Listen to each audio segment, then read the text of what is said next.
Around 850 CE, a goatherd named Caldi noticed that after his goats ate some berries, they became unusually energetic. Curious, Caldi tried the berries himself and soon felt the same burst of energy. This is often told as the first encounter with coffee. The exact time when people started drinking coffee is unclear, but by the 1400s in what's now Ethiopia, people began finding and using wild coffee plants in the forests. Coffee plants have a lot of caffeine, which may help deter animals from eating them or attract pollinators. People soon realized coffee's energizing effects and started making tea from its leaves, mixing its berries with butter and salt for a snack, and brewing it into a drink. Coffee spread through trade routes to the Middle East and gained popularity by the 1450s. After a visit to Ethiopia, a Sufi leader in Yemen recommended that followers use coffee during spiritual chants and dances. Coffee soon became common in the Ottoman Empire, where people began roasting and grinding the beans to make a stronger, darker drink. Coffee houses began opening, especially near mosques, where people gathered to drink coffee, smoke, and socialize. Authorities worried about whether coffee was an innocent drink or had a more intoxicating effect, even putting it on trial in Mecca in 1511. Eventually, it was allowed and coffee houses spread to cities like Damascus and Istanbul. By the late 1500s, Yemen had become a center for coffee farming, and its coffee was exported from the port of Al-Makka, which became known as Mocha.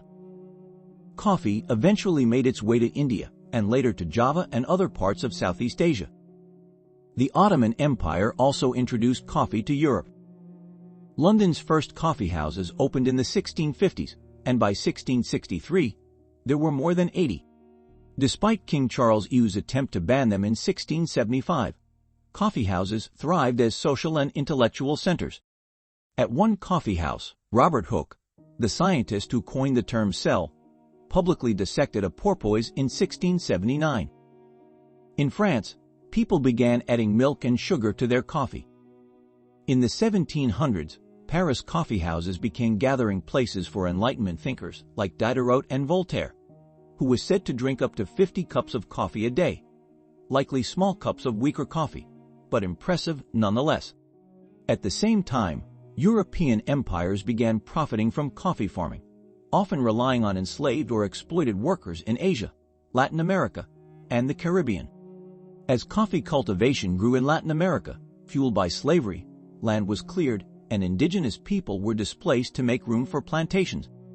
By 1906, Brazil was exporting more than 80% of the world's coffee. That year, the Milan World's Fair featured the first commercial espresso machine, and new industrial roasting equipment led to the rise of coffee brands. By the mid-1950s, around 60% of U.S. factories had coffee breaks. As African countries gained independence, they increased their coffee production. Coffee also began gaining popularity in East Asia, especially with canned, pre-made drinks. In recent decades, specialty coffees that focus on quality beans and brewing methods have grown popular, benefiting farms in Central America and East Africa. However, many coffee workers still face poor conditions and low pay, prompting efforts to certify coffee that meets ethical standards, such as fair wages and sustainable farming practices. Despite these efforts, challenges remain.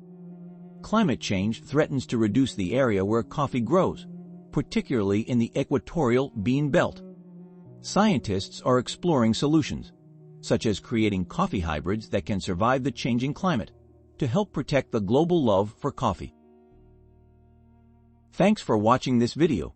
If you liked it and want to continue learning more about topics like this, subscribe to the channel and activate the bell so you don't miss the next videos.